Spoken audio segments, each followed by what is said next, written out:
Hello সবাইকে, আবারও চলে এসেছি ববিতার ঘোরার ঠিকানার নতুন আরেকটা ভিডিও।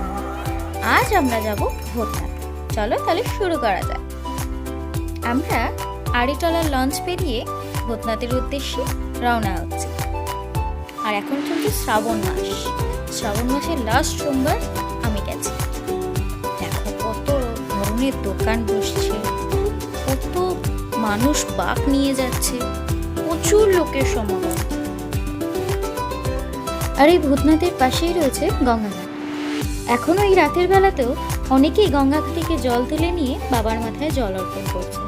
চাইলে আপনারাও করতে পারেন, কিন্তু হ্যাঁ, এই ভূতনাথে কিন্তু একবার হলেও এসে ঘুরে যাবেন, দেখবেন সত্যিই খুব ভালো লাগবে।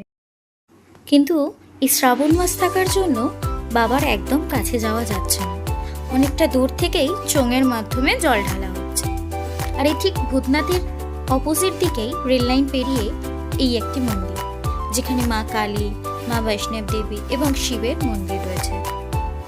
আমরা এখানে ঠাকুরদেরকে দর্শন করে এবার যাব মোটা বাবার দর্শন করতে।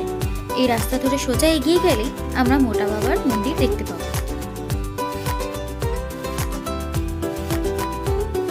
আমরা যখন মন্দিরে গেছিলাম তখন সেই সময় সন্ধ্যা আরতির সময় ছিল। সবাই তখন বাবার জয় জয়গার করছিল। বাবাকে প্রতিদিনই খুব সুন্দর ফুলের সাথে সাজানো হয় এই সন্ধ্যা আরতির সময়। চলুন আমরা দেখে নিই বাবার সন্ধ্যা আরতির কিছু দৃশ্য।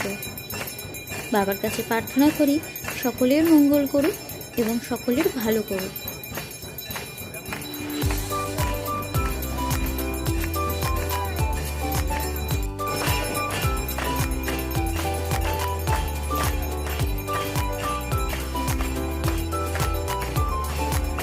এই আরতি দেখে আমরা প্রদীপের তাপ নিয়ে এবার কিছুটা দূরে এগিয়ে যাব অন্য আরেকটা মন্দির। চলুন তাহলে সেই মন্দিরটাও ঘুরে আসা যায়। কথিত আছে এই মন্দিরে পুজো দেওয়ার পর বা বাবাকে দর্শন করার পর এই গাছের গুঁড়ির নিচে একটু বসে যেতে হয়। এই দেখুন, আমরা কথা বলতে বলতে আরেকটা মন্দিরে চলে এলাম। এটা একটি মা কালী মন্দির। এবারে আমরা একটি বিষ্ণু মন্দিরের কাছে চলে যাব। চলুন আমরা দেখি নিই বিষ্ণু মন্দিরের ভিতরের মূর্তিগুলো এবং ঠাকুরদেরকে কিভাবে পুজো দেওয়া হচ্ছে। আপনারাও দর্শন করে নিন। সবাই আপনার মঙ্গল করুক, ভালো হোক। আজকের মতো টাটা। থ্যাংক ইউ এতটা ভিডিও দেখার জন্য।